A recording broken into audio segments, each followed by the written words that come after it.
Get up, y'all. We gotta talk. And good morning, you guys. And we are here on this good, lovely Monday morning. And so, in spite of that, everyone having to go to work, so fucking sucking. We're going to talk about hard work versus consistency. Now, of course, it may sound the same, but I'm going to give you a breakdown why it's not the same. And one thing I respect about millennials is that they're not going to do anything that they don't want to do. And that's just being real. Like the older generation looks at it like they're rebellious, they're stubborn, they're set in their ways, they don't want to work. But we're in year 2025. It's so easy to make money without you having to overwork that entire fuck out of yourself. So with millennials, they always they make a way out of nowhere. I'm just gonna be real. Like they're going to find some ways to get money. Whether it be legally or illegally, they're gonna get it. But however, that's what I respect about them is that they tap into their craft more than they tap into just working for somebody just because they seen their parents do it. Like it's so much more to life. And like I said, in 2025, the year 2025, it's so many ways where you can accumulate money, like especially on social media. At this point, it's really no reason for a lot of us to sit on social media and not monetize off of it. Because the way that y'all spend y'all business on Facebook, especially, oh my goodness, y'all definitely could be making some money from there for sure. But that's one thing I've always respect about them, and that when it comes to like working hard, to me, working hard is just working hard for somebody else, just to see to for somebody else to tell you, or somebody else to finally give you their due diligence to be like, hey, we finally noticed you. Here's a free pizza, or here's a $2 raise. We know you've been here 10 years, but this is all we got for you. And no, like I've always been one of them type of people. I was never good at keeping the job. I was never good at listening to somebody else. I'm kind of I'm I'm stubborn, but I'm stubborn to an extent, and my stubbornness benefits me in a way because it has always kept me out of situations where I haven't been dumb or gullible, because you cannot, if it don't make sense, I'm not doing it. And that's how I've always operated when it came to jobs. If it does not make sense to me, and if it does not allow my spirit to where I feel like I'm joyous when I come here, I'm not going to do it. So I've never lasted. Now, where I am now, love it because it's literally aligns with what I do that's consistent.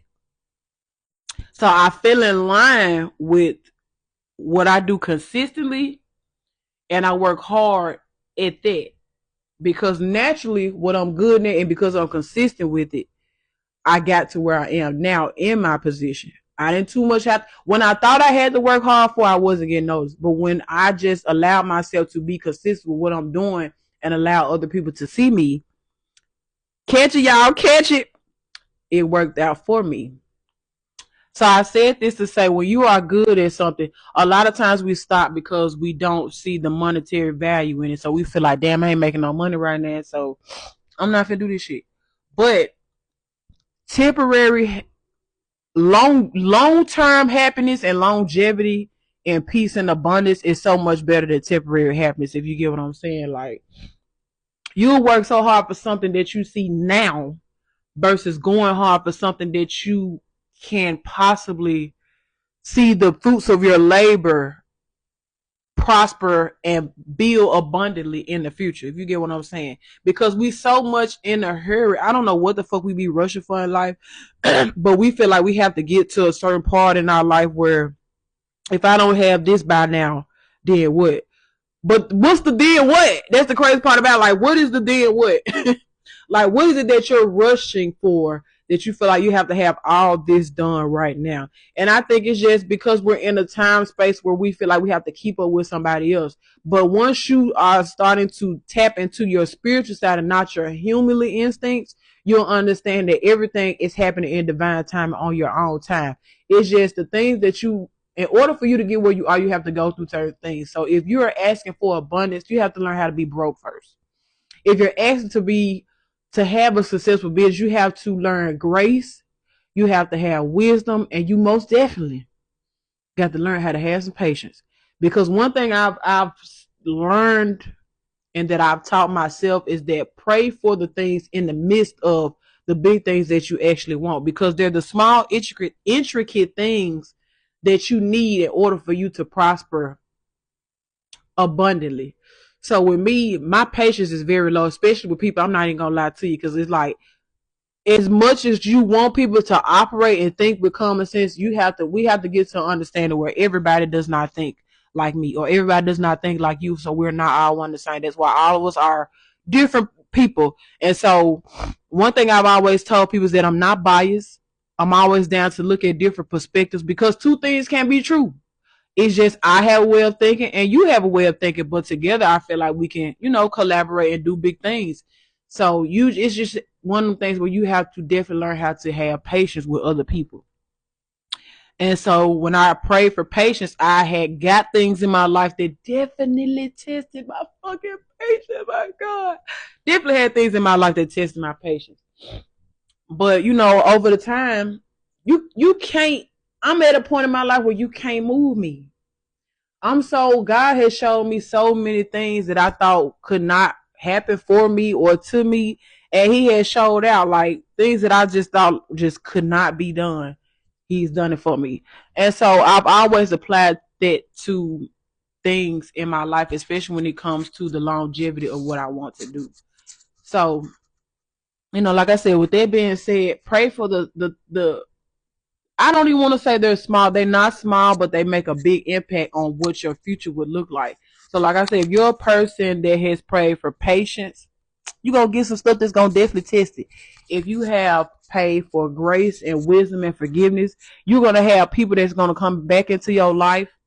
And even though they may not have changed, you owe it to yourself as a growing and evolving individual to just forgive them.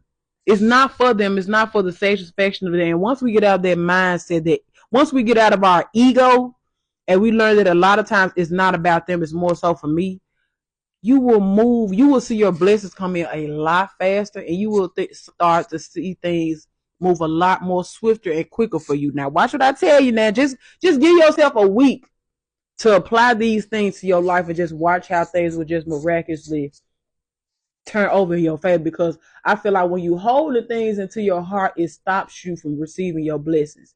And I be telling people, baby, you are not bigger than the program. You ain't bigger than the program. That little small shit that you may have done to me in the past, it molded me to who I am now, to the point where I am able to forgive you and move on and prosper and do the things that I know I want to do without holding any type of grudges in my heart towards you. And it's totally okay. And what's so crazy is the people that crossed you will get mad at you because you are not operating how they want you to operate. Ain't that fucking crazy? That's crazy as hell. But yeah.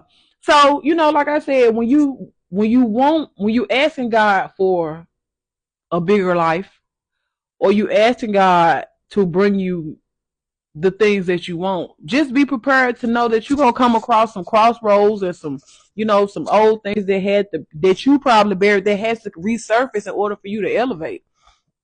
And so that's why I said, like, it's always a bigger picture, but don't ever overwork yourself for something that you'll later on down the line regret. Like, we used to watch our parents work very fucking hard for somebody else or for a job that still didn't recognize them. Like, it's people that be at jobs 10, 20, 30, 40, 50 years and went nowhere, was still in the same position. Halfway pretty much got a raise only because you probably had to bitch and moan and yell about it.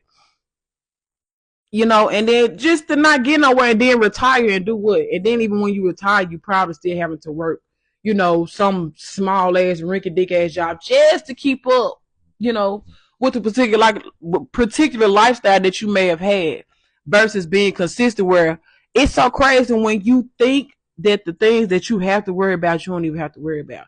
Because like I said, when you walk in the line with what you want to do and who you really are, your purpose here in this world, because I just feel like people got to stop walking around this earth and not knowing their purpose. It's too much weird shit out here that's going on to where you really need to be trying to figure out what it is that you are here for.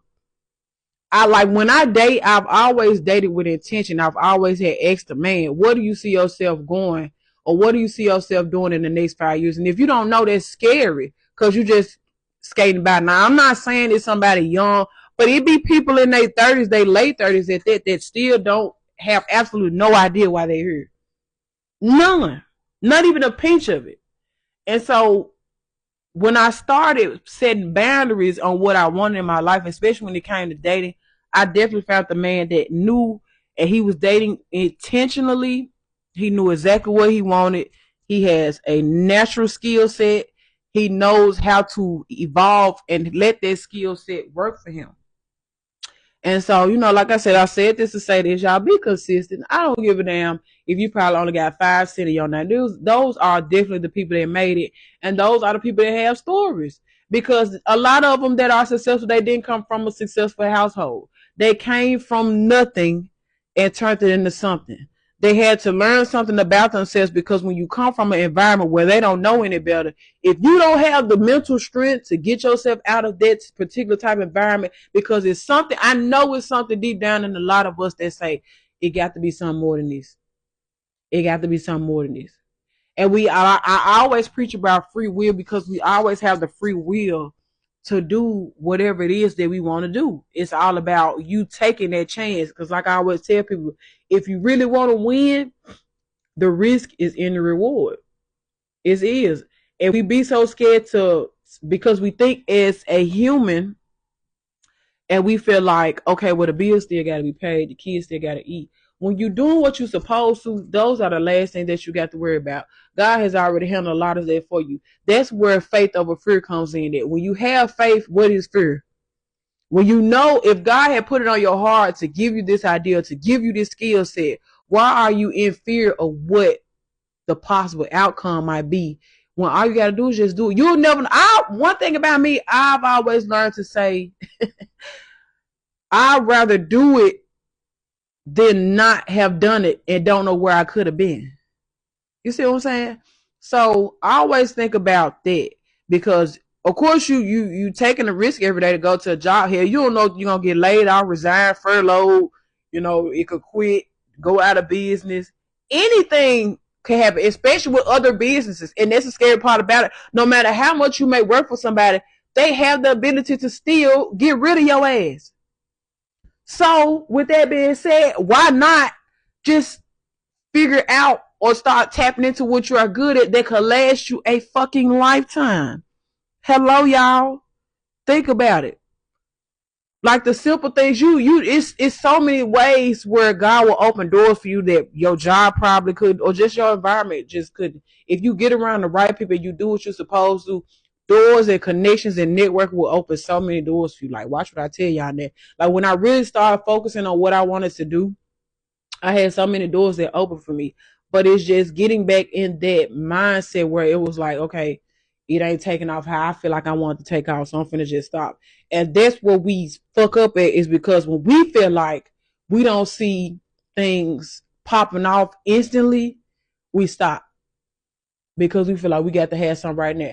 Well, I really want these clothes and these designs and these outfits, and I really want to try to get this car, and I want this new TV so I can put it on the wall, and I want this new bed set or this new living room set, but the money not coming in fast enough so I can do this. You still got to start somewhere. When you first started your job, you didn't have shit, you didn't have a penny to your name, but as you kept working, hello somebody, as you kept working, you got that check, you built it up. You might not have had a car, but you kept Ubering. That Uber saved your life to where you start adding up more, building up more money. So the more money that you got from that job, you was able to get you a car, able to get your apartment, house, whatever the case may have been. Wherever it was, you stuck it out to the point where you kept going to that job, because that job was giving you what you needed. What you are good at is going to give you exactly what you need. Now watch what I tell you, and I'm telling myself this because hopefully I can stay consistent with this shit. But all in all, y'all, please, definitely, if you're going to do something, that's what I always tell my kids. If you're going to do something, be good at it, okay? Don't waste your time. Don't waste your breath. Don't waste your energy. You never know when is your last day or birth on this earth. And I feel like God keeps you around until you have fulfilled your duty on this earthly retarded realm that we call the United States. As long as you are doing what you're supposed to do, don't worry about the time and don't worry about how much time you got. Just do it. Like, just fucking do it. So yeah. So just wrapping this up, of course I'm possibly going to start adding a couple of my gym videos on here because I really get sick of people creating a narrative that the gym sucks and is boring. Baby, I be having the time of my life. Do you hear me? I have met my tribe. I have met some awesome people that have really pushed me. The people that couldn't push me or relate to anything I was doing outside the gym, baby, I couldn't relate. It has helped me in my dating life. It has helped me to date intentional. It has helped me to open my mind. It has given me a sixth sense when it comes to my discernment of people. And I mean, damn, it's like a fucking, what can I call it? It's like a longer service of a BBL, if you get what I'm saying. Like the body, you just really never know how much of a fucking magician you are when you really see how much you can change your own body. Like I love the fact that I can transform and transmute my body to however I want because I have the power to do so. Like if I want to get big one day, I can get big. If I want to slim down, I can slim down. If I want to gain more muscle, I can do that because I have the power to do this. So that's why I love everything about the gym. So yes, I just want to kill the narrative that everybody thinks that the gym is just this big ass crutch that you have to do in your life when it's really not. Like if you really tap in and you really find your actual reasoning to go to the gym, you'll love everything about it. Like the gym is life, baby. Like, fuck what y'all talking about. I love it there. And can't nobody keep me from it. And like I said, I've always been consistent with it. No matter what, whether I was mad, going through something, stressed out, depressed, you know what, hell, sick, I didn't have passed out at the gym. Like, it wasn't because of the gym. It was just, you know, me taking the wrong medicine. I was Forrest Whitaker on one side, you know. Yeah. But yeah, it's like just bro, tap into what y'all love and stop putting shit to the side because of what you think other folks might say. Who gives a fuck? This is your life. You only get one. You think God put you really on earth to listen to what other folks say that ain't nowhere near what you want to do or who you want to be? Why would you listen to them? So yes, I'll be adding a lot of my gym snippets and videos, possibly at the end, sometimes in between, sometimes a little bit before. But either way it goes, you guys will be seeing more. Okay? So make sure that you guys like, subscribe. Definitely follow me on TikTok. Follow me on Instagram. My Instagram is EmeraldGTV. I will definitely post it, put it in the description box. I'll also put my TikTok. Now, look, listen to me now. I know we talked about being consistent, so I am trying to be more consistent on TikTok. It's just with social media, it's so much of it going on. Oh my God. But yes, definitely follow me, y'all. Like and subscribe. I love y'all. Y'all have a good Monday. Have a good day. Be prosperous. Be intentional. And just remember that you only get one body in this lifetime. Please, please, please, if you don't do nothing else with it, take care of it. Sorry.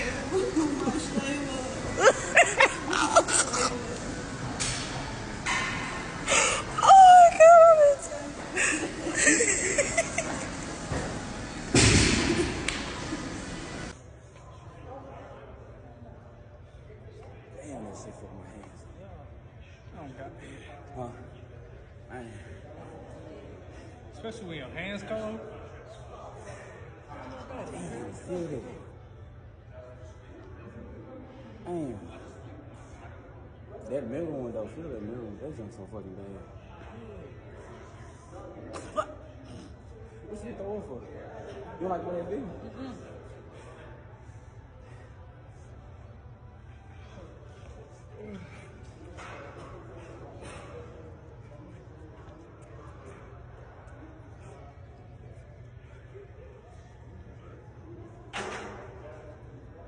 Okay, let's go.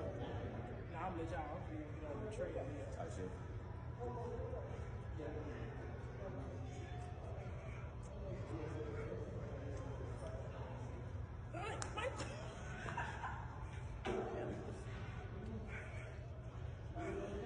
Give me your head, top.